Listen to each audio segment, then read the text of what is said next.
Am I the a-hole for respecting a worker's stated boundaries, leading to lower raises and bonuses than her coworker? I manage a small team of 2 people, we'll call Jack and Jill, in a contracts department of a manufacturer. I hired both of them myself, as shortly after being promoted to manage the group after my then boss left, both of my direct reports left. One because he retired, the other because she got pregnant and decided to be a stay-at-home mom. It was a struggle at first, since Jack and Jill were new to the company, but we quickly got into what I thought was a good place.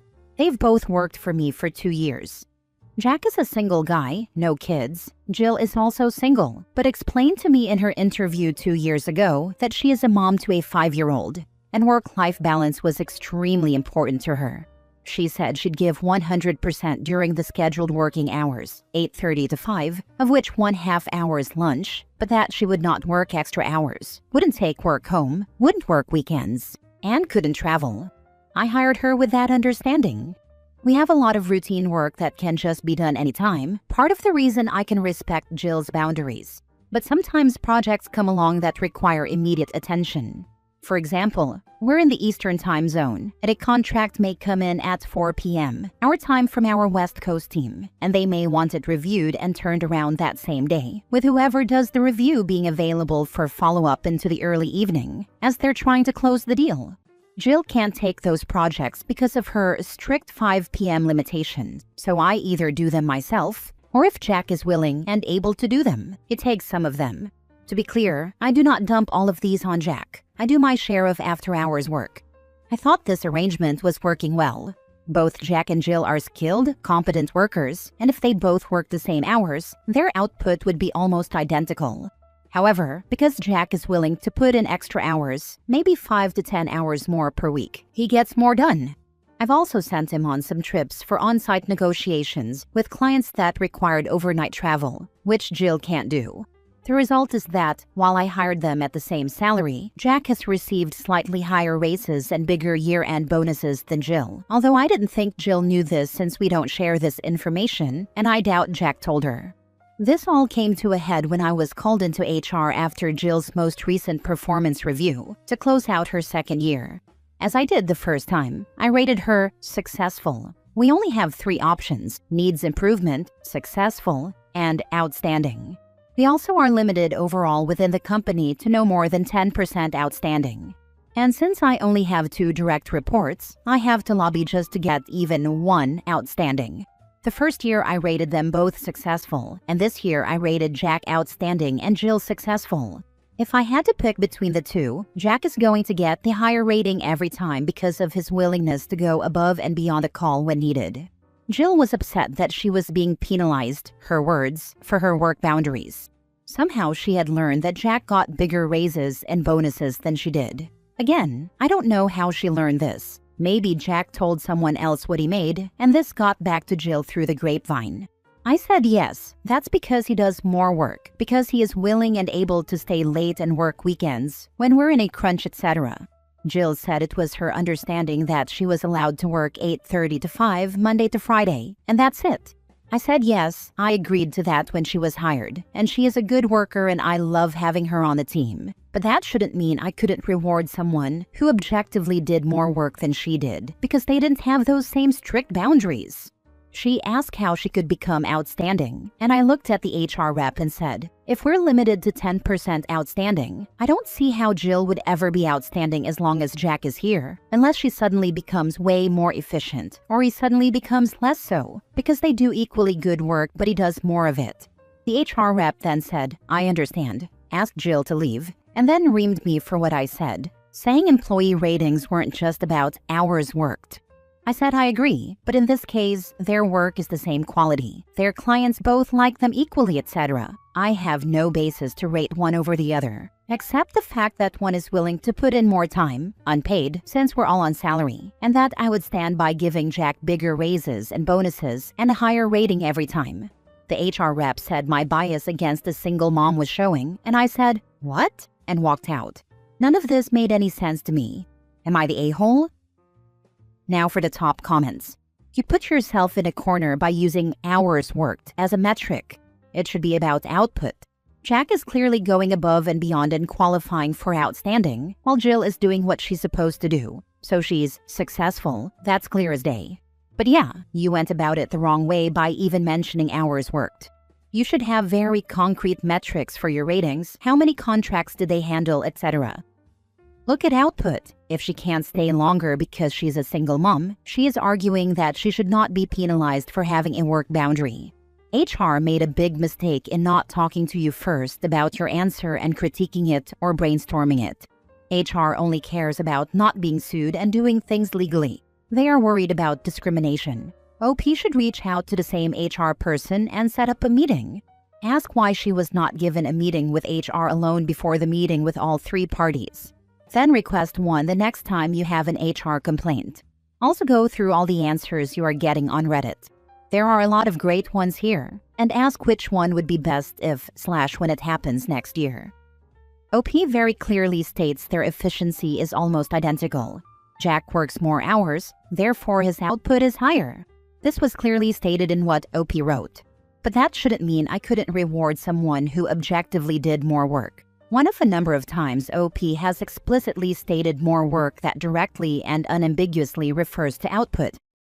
Yeah, this is apparently where I messed up, according to Reddit. It is true that in the HR meeting, I discussed Jack working more hours. It's also true that, because the work they do in the same amount of time is roughly equal, he is producing more output.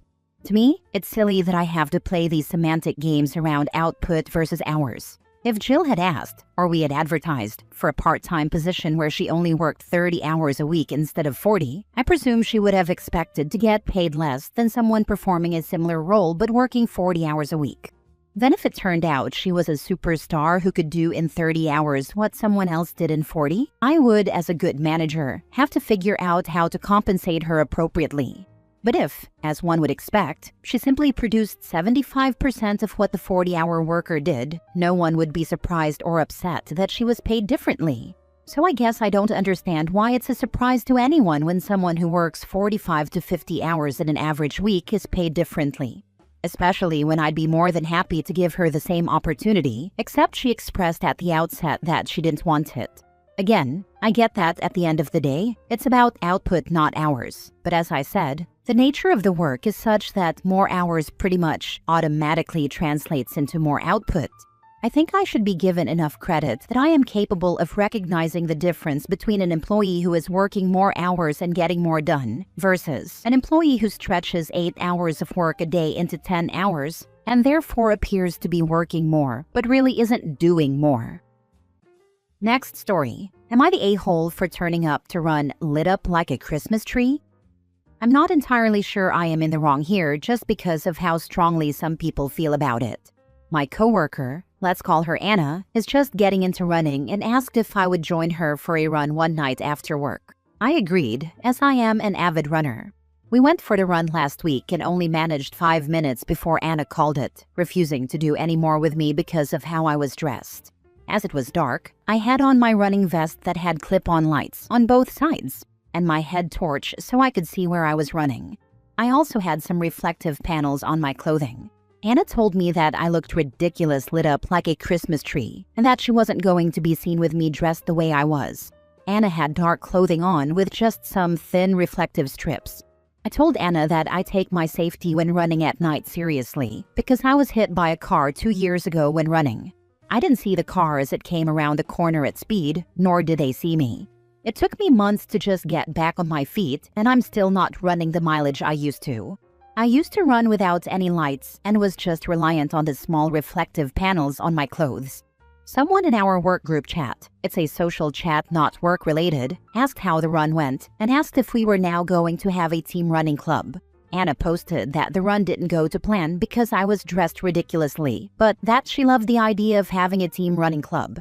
Somebody else asked if I was wearing my lights, as he'd seen me in them before, then asked Anna if she knew why I ran with lights. Anna told him that it didn't matter because it was embarrassing. People were chiming in about whether it was embarrassing or not that I had lights on. Anna then commented that if I needed to be lit up like a Christmas tree to feel safe when running at night, then I should just buy a treadmill. I removed myself from the group chat after that comment, as I'd had enough and didn't want to engage with it. I get that to Anna it was embarrassing, but she didn't need to drag me through the group chat over it. I never publicly criticized her for her outfit, though I did offer her my spare headlight if she wanted it. Not the a-hole. You got hit by a car before, and you're just trying to not die on a night run, and she turned it into some weird public humiliation bit. Her being embarrassed doesn't trump your safety. Removing yourself from the chat was the only sane move. Not the a-hole. Anna is unfortunately a horrible person. I don't understand her embarrassment and absolutely don't understand her bullying. She should be embarrassed, but because of her own shallowness and unkindness. Anna is a B. Go running with other co-workers who aren't a B.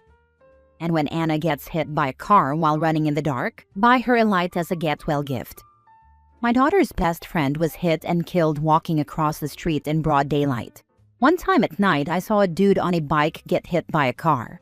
If he hadn't been on that bike, he would have been dead. I was shocked when he got up off the street. 1 second, and it's all over. As a driver in the dark Midwestern winter, I appreciate runners like you. It makes my life so much easier and prevents terrible tragedies. Not the a-hole, but Anna sure is. As was said above, run with people who aren't bees. Anna sounds like she's 13. I can't tell you how many times people in my neighborhood walking around early morning or evening in winter when it's dark AF outside, and I can't see them until I'm right up on them. We don't have sidewalks, exurban, so some are in the shoulder, that drivers also use regularly to go around cars turning left, and others literally in the road when there is no shoulder. My heart races for like half an hour. When I see cyclists or pedestrians wearing reflective gear, I am so thankful that they take precautions. Keep doing what you're doing, OP. Last story. My neighbors kept blocking the driveway to my garage, so I called council and got them towed. Am I the a-hole? Any advice? I moved to this house 4 months ago. I noticed a van parked entirely in front of the driveway, so I had to park far away and move in, walking my things through the rain. Very annoying. I settled in, and over those weeks, different cars kept parking in front of my driveway. Finally, I was gardening out the front when I saw the neighbor park his van in front of my driveway. I went up to him and introduced myself kindly and said I noticed he and, I think, his guests kept parking in front of my driveway. I wasn't sure if he had an arrangement with the previous tenants, but could he stop because I would like to use it? He looked shocked and said, "Oh, can your car even fit in the garage?" I said yes. For context, this is in the metro area of Sydney, a street full of old houses with tiny, narrow garages. Most people on our street don't use their actual garages, but instead park in front of their driveways. I know this is illegal. I would like to do the same with my driveway, and I think that even if I want to use my narrow garage once in a blue moon, I should have access to it. Since then, cars often still block or partially block my driveway. There is usually street parking anyway, but occasionally I have to park 200 meters away with heavy groceries or in the rain. So I have left a total of 5 notes on their cars when they block the driveway. The first couple of notes were nice and friendly, simply asking them to stop and that I need 24/7 access to the garage. The last 3 were more stern. They have a huge renovated driveway with 2 entries and auto fences, and they don't always use it. Often they just park in front of it. However, they are a huge family with 6 cars and a huge boat, plus always have guests and parties. I couldn't care less, but stop using my driveway. For some reason, entitlement, his wife parks her huge truck half blocking my driveway again, this time leaving it for 3 days. Today it was 40 degrees Celsius, 104 degrees Fahrenheit. I got home from the beach with a ton of things, and her car is still there, and their guests are taking up the rest of the close street parking. Annoyed, I decided to leave the note, but this time I took pics and reported it to council. I was unsure what would come of it. Unexpectedly, council came immediately and towed the car.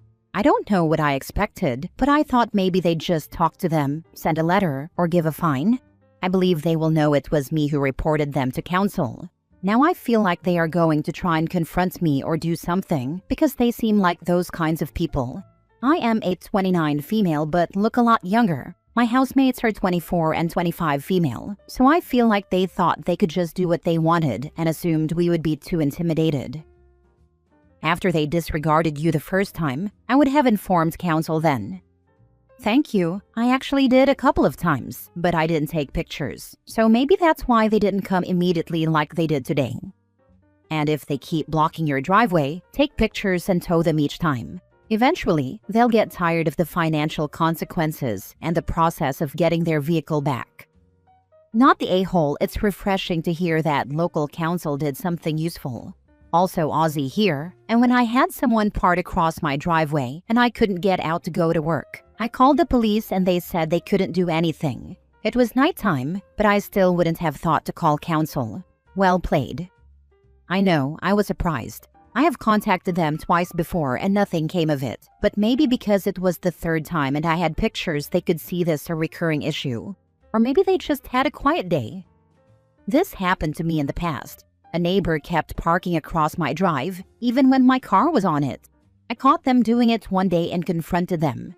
They said they could park wherever they liked because they were a nurse. Not sure what that gave them permission to park where they liked, but that's what they claimed. Anyway, it was still there the following morning when I needed to go to work, so I called the council and they towed it. She never did it again.